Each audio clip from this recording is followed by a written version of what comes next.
आणखी एक महत्त्वाची बातमी मुंबईतून आहे। मुंबईतील एल्फिस्टन पूल हा 2 वर्षांसाठी आता बंद राहणार आहे। हरकती न आल्यास 15 एप्रिल पासून इथली वाहतूक बंद होईल।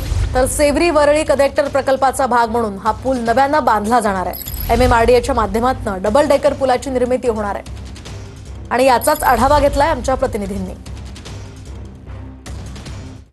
वर्षासाठी बंद असणार आहे। आपण सध्या एल्फिस्टन ब्रिज या परिसरात आहोत। आपण पाहू शकतो की जो दृश्यामध्ये पाहतोय हाच तो एल्फिस्टन ब्रिज आहे। खरं तर होऊ घातलेल्या वरळी शिवडी कनेक्टरसाठी एल्फिस्टन पुलाची पुनर्बांधणी करण्यात येणार असून त्यासाठी हा पूल वाहतुकीसाठी 2 वर्ष बंद ठेवण्यात येणार आहे।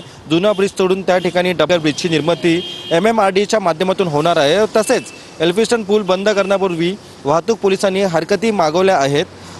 एल्फिस्टन पूल हा 2 वर्षासाठी बंद केला जाणार असून त्यानुसार वाहतुकीत बदलही करण्यात येणार आहे।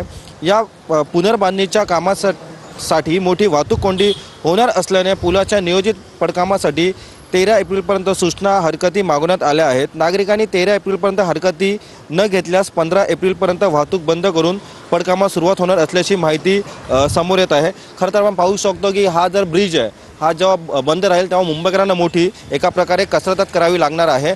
त्यामुळे 16 एप्रिलला हा ब्रिज बंद होणार असल्याचं देखील माहिती समोर येत आहे।